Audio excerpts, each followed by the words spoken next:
I have three picture books that I would love to share. These are picture books that they're just beautiful. They're beautiful books inside and out, meaning words and images. They are all fairly new, so hopefully they will be new titles to bring to your classroom. And I feel like even if at the outset it isn't quite obvious why, these are all great books to read when you're starting to build a community. So they're perfect for the beginning of the year. They're perfect when your community needs a little gathering again at any point, and they're just inspiring and fun too. This season, we are focused on connection first and the power of connection to nourish healthy regulation. One way to build connections is through books, so we decided to include a few bookish episodes in our lineup. Stephanie Affinito, host of the KidLit Love podcast, offers 3 thoughtful and unexpected books to start the school year and return to again and again. This is Sticky Hope. So, the first one that I want to share is called Sarong Saves the School by Karina DeRoma Howley.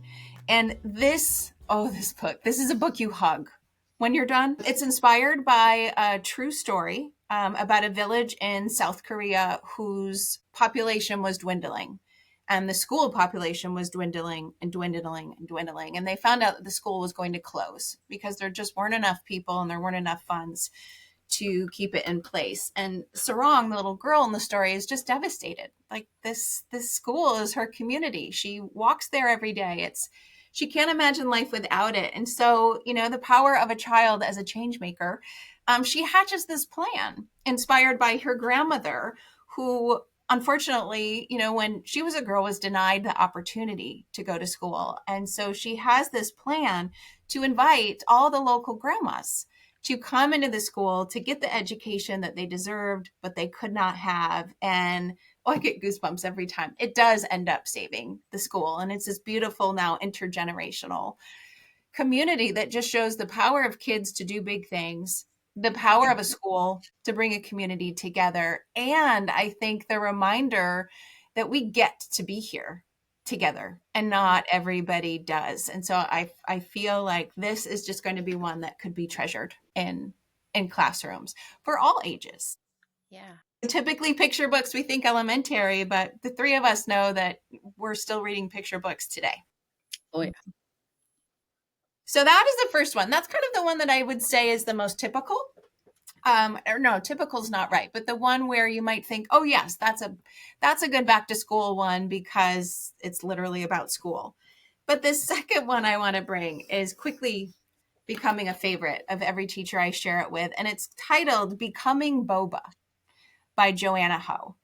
And Becoming Boba is about characters who are boba tea drinks, and they live in Milk Tea Town. And it is the most beautiful, whimsical picture book that literally transports you to this milk tea town where everything is pretty traditional, right? The milk tea looks the same. It's the typical flavor until Mindy. Mindy is the newest little boba that is born, and she's green and she's white and she's red, and she's not following the typical boba rules. And she tries. She decides, by golly, I'm going to be traditional. I want to show them that I really love boba and I want to honor the traditions of boba. And so she reads and she writes and she learns and she researches. And in her research, she actually learns that, boba tea is built on a big tradition, a wide tradition of sourcing things from different places and blending things together. And she reminds people of that fact, which shows them that the whole essence of traditional, I'm using air quotes, I forget you can't see me, traditional boba tea is that it is actually evolving and changing, and it always has. And so it's this beautiful book about what it means to be a community who's welcome, how we welcome people, and it uses those unique differences as beautiful opportunities to show us how we're connected together. In a whimsical boba tea illustration. I can't wait to pick that one up. I've not seen it. Becca, have you seen it? No, I haven't either. brand new. I Yeah, I am want to say just curious about your opinion of boba tea. Do you drink it while you read this book? Do you like it? I never have had a sip of it ever. How about you, Tea, Becca? yes, but not Um, vodka. I love boba tea actually, and I'm not a tea drinker typically. So my family loves boba. They're gonna love this book. They're Yeah. gonna love this book. So my best friend, growing up, we went to high school together, and then she now lives in LA. She owns a dance studio in LA. And when I went to visit her, she's like, "You have to have boba tea," and I was like, "I don't know." And so anyway, of course, we go and get boba tea, and I don't know if I really love it or I just love the memory of having boba tea with Jody, because she is whimsical, she's joyful, she's just a light in the world, and she's like, every time you get a boba, it comes up the straw, it's like a party in your mouth, and it's just so I think like it just that thing, right? We know that food connects us and we all have stories. So anyway, I can't wait to see that book, Stephanie. Yeah. And I love that it's a non-traditional approach to the beginning of the year read. Yes. And sure to just get kids leaning in. Like, wait, Mhm. what? These are boba tea characters? Yeah. It's wonderful. So my last one is also fairly new, and it's called It Started with a P by Brittany Pomales. It is a funny, funny book. And in fact, she has a whole week in the KidLit space called KidLit Haha, where she is just trying to bring more funny books and support people with writing funny books. And so this is about a young king, and it's his birthday. And for whatever reason, on his birthday, he decides that everything that starts with the letter P must go. So those are things like the party, right? His birthday party must go. Any pizza, pinatas, right? It's filled with P words. But as the story goes, he realizes, oh, that means my pants must go. That means that people must go. That means my palace must go. And so it is this very funny book of the young king realizing what he has done by decreeing that everything that starts with a P arbitrarily just must go, and what that did to his world, what that did to his palace, what that did to his life. And I won't reveal what happens at the end, but it's a book that reminds you of who decides suddenly that just everything that starts with a P isn't good enough and shouldn't be here, and who decides what we want in our castle, in our classroom, in our community. And it's just fun. The kids will laugh together. They will think about, what your classroom will look like, and what it will have and what it won't have, and what it will feel like and what it might not feel like. And I think it's just a perfect spark to start a conversation on what our classrooms feel like and what they will be like, and will just give you a laugh out loud experience to set the tone of a school year. Anytime you just need a little levity break, it's so much fun. Sounds like that would be a great book for teachers to grab and spend some time with first on their own. Mhm. As we were talking about our own restorative practices, and sometimes it's like, where do I begin? And I can see a lot. I know, like when I was in the classroom and really learning how to teach writers, I was doing all that writing on my own first. And this, I could see teachers reading it and thinking, before you're asking kids, well, what do I want in my classroom? And who Yes. gets to say, and what stays and what goes, and doing some of that thinking. And then 6 minutes, right? Yeah. That's right. That's right. That's the beauty of a picture book. One picture book in 6 minutes. And I will mention, Ruth, since you did say, spending time with the book before students, I am lucky enough that I have gotten to speak to all of these authors as part of my KidLit Love podcast. It's my most treasured time of the week. And so you could hear all of the authors talking about why I wrote the book, what messages I'm hoping are coming out, how I hope teachers, kids, librarians will feel when they are reading the book. And those conversations are probably part of the reason why I love these books so much too, is just hearing the backstories. Yeah. So teachers, of course, could always listen to that and feel an even greater connection to the book before they bring them into their classrooms. Definitely. So, Stephanie, we're going to link you and all the places that you are. But I would just love to give you a minute if our listeners wanted to hear more from you, where would you recommend they go? How would they connect with you?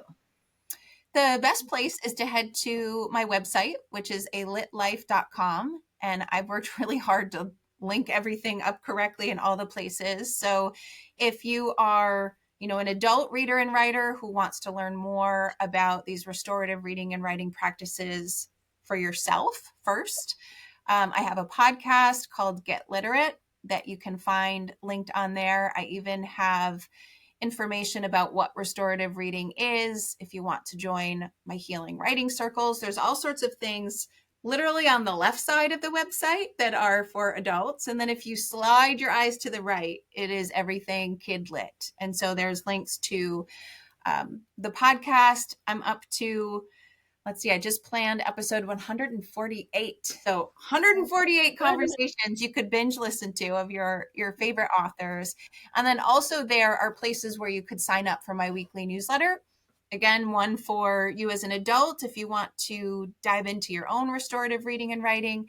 And then one for the KidLit space where there's a weekly update, podcast episodes, new books and book lists and all of the things. But alitlife.com will get you there, and hopefully it'll be a little rabbit hole that you can dive into and find something that you love.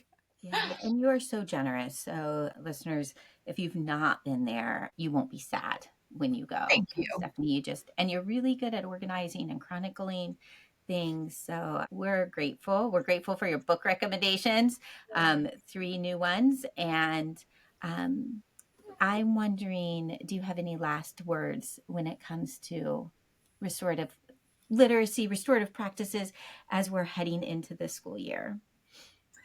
I think, especially knowing I'm talking to an educator audience, I would just want to say that your wellness and your self-care matters.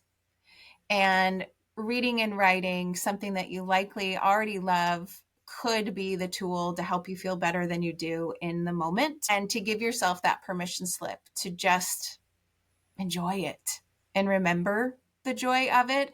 And if you need convincing, you can remind yourself that it will make you a better teacher as well. And hopefully that will give you the kick in the pants to, allow this time for yourself to take care of you so that you can start that school year taking care of everybody else, which is what we do. So yeah, I just hope they allow themselves that indulgence and look at it not as a selfish indulgence, but as just a really required part of your own wellness.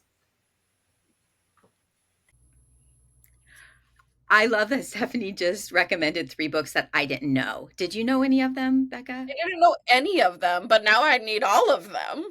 Yes, exactly. I also love that they were kind of these unexpected start of the year books. Yeah, and I loved that. Like, first of all, like they wouldn't be your go-to or ones that you would like when you Google back to school books, they're not going to pop up right away.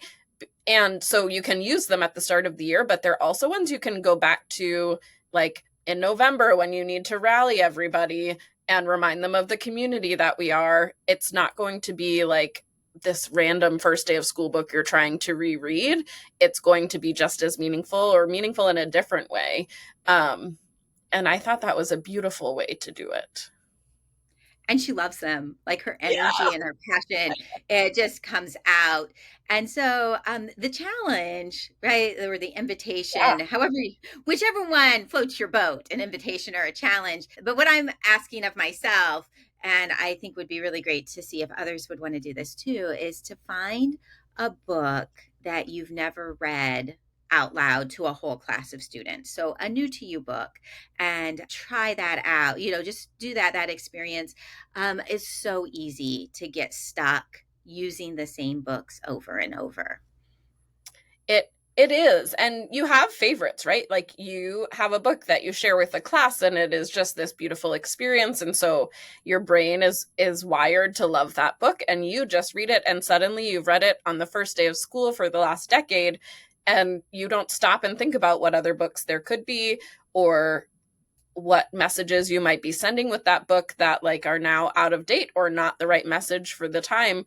And so to take the time to consider what new to you books there are, it's just like a really wise thing to be doing as a teacher.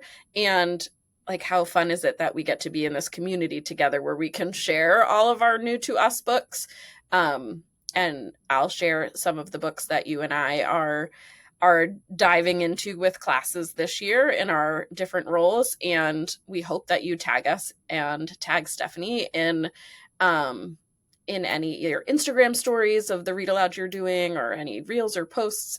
We'd love to see what books you're sharing so that we can try them out too. And Stephanie wants to hear too. So if you're not following A Lit Life, if her podcast, the KidLit podcast, they're both fabulous. They're excellent resources, and we can trust. Like, I just trust Stephanie.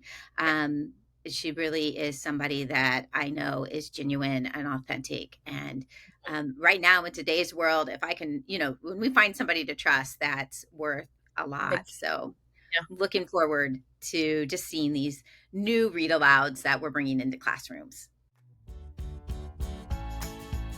Together, we can make a world where all children grow mentally fit and cognitively strong.